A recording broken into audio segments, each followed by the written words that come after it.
The epidemic of gun violence can leave people feeling helpless, but now some students are saying enough is enough. They're taking back their streets and becoming leaders in their neighborhoods. Our Giovanna Lara shows us their solution to stop the shooting and save lives.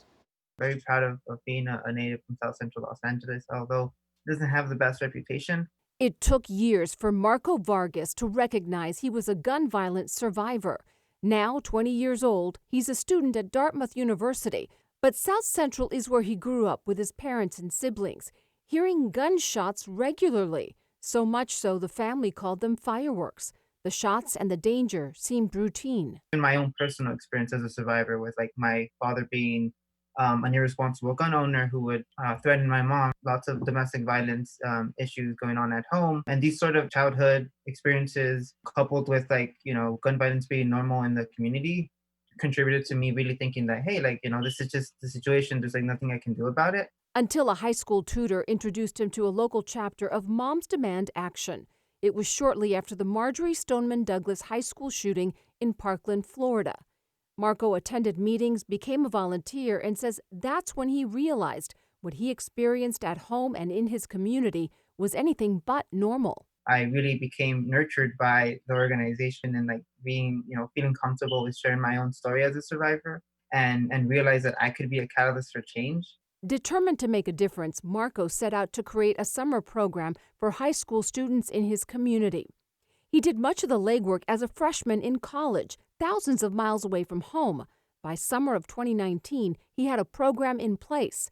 Hiking, community walks, and conversations with politicians, even a trip to Washington, D.C. We went beyond South Central to network with other chapters. The program evolved, becoming the first South Central Students Demand Action chapter, and is now 30 students strong. We did a gun violence through art. We went over a program called This Is Not a Gun. And we drew out our experiences with it. Together, the students develop ideas and proposals to end gun violence in their neighborhoods, and leading the way is Marco. We know that in communities like South Central, students want to do a tremendous amount of work and social impact, right? But there are barriers to becoming community organizers.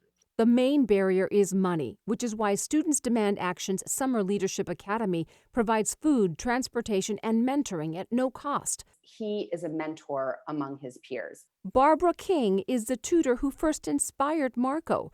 Now she says she has no doubt his Summer Leadership Academy will inspire many more. Marco's vision is much grander and beyond just a one-time summer thing. I think that it will become just a national program that every town and city is going to want to take part in. If you'd like to learn more about Students Demand Action, text the word STUDENTS to 644-33. Giovanna Lara, ABC 7 Eyewitness News.